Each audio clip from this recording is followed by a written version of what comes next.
کافی عرصہ پہلے غلام رسول بھٹی اپنی فیملی کے ہمراہ گلشن راوی لاہور شفٹ ہو گئے تھے۔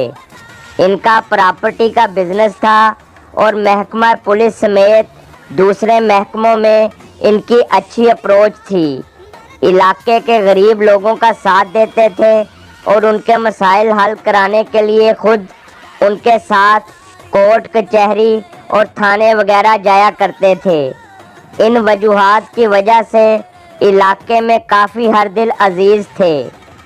غلام رسول بھٹی کے 7 بیٹے جو کہ فیصل رسول بھٹی، ہمایوں رسول بھٹی، معظم رسول بھٹی، عبداللہ رسول بھٹی، ولید رسول بھٹی، حافظ بلال رسول بھٹی اور طیب رسول بھٹی تھے۔ علاقے میں ایک ملک گروپ تھا جو طاقتور تھے۔ غلام رسول بھٹی چونکہ قانون سمجھتے تھے، جس کی وجہ سے ملک گروپ ان سے مدد لیتا تھا اور غلام رسول بھٹی ان کی بھی تھانے کچہری میں مدد کرتے تھے۔ ملک گروپ محکمہ پولیس سے غلام رسول بھٹی کی وجہ سے سنگین نوعیت کی کارروائیوں سے بچتا رہا اور یہ ایک دوسرے کے کام بھی آتے رہے۔ ملک گروپ پر مختلف نوعیت کے مقدمات درج تھے، جس میں غلام رسول بھٹی ان کو سپورٹ کرتے تھے اور ان کے مقدمے وار بھی تھے۔ غلام رسول بھٹی کے ایک بیٹے ہمایوں رسول بھٹی نے سن 2002 میں اپنے ایک دوست جس کی عداوت چلی آ رہی تھی اس کے مخالفین کو گولیاں مار دیں، جو 4 افراد کو لگیں اور تقریباً 6 ماہ اشتہاری رہا۔ پھر یہ پیش ہو گئے اور تقریباً 3 ماہ جیل میں رہنے کے بعد ان کی مخالفین سے صلح ہو گئی۔ غلام رسول بھٹی کے دوسرے بیٹے معظم رسول بھٹی نے سن 2008 میں اپنے ایک کزن کو جھگڑے کی بنا پر فائر مارے، جس کی بنا پر معظم رسول بھٹی کو تھانے پیش کر دیا گیا۔ مدعی صلح کے لیے راضی نہ ہوئے، جس کی وجہ سے معظم رسول بھٹی تقریباً 3 سال جیل میں رہنے کے بعد رہا ہوئے۔ اس بات کا بدلہ لیتے ہوئے مخالفین نے غلام رسول بھٹی کے بیٹے پر بھی قاتلانہ حملہ کیا۔ غلام رسول بھٹی کے بیٹے ہمایوں رسول بھٹی اس حملے میں زخمی ہوئے۔ سن 2012 میں غلام رسول بھٹی کے تیسرے بیٹے حافظ بلال نے اپنے چھوٹے بھائی کی لڑائی ہونے پر مخالفین پر فائرنگ کر دی۔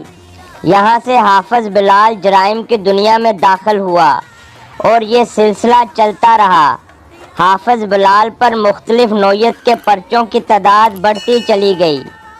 غلام رسول بھٹی کے چوتھے بیٹے عبداللہ رسول بھٹی نے راجہ جنگ ضلع قصور میں سن 2013 میں لین دین کے تنازع میں ایک شخص کو قتل کر دیا۔ اس قتل کا پرچہ غلام رسول بھٹی سمیت ان کے 4 بیٹوں پر درج ہوا۔ کیس چلتا رہا۔ اس مقدمے میں عبداللہ رسول بھٹی کو سزائے موت سنائی گئی، جبکہ ایک بھائی اشتہاری ہو گیا اور باقیوں کو بری کر دیا گیا۔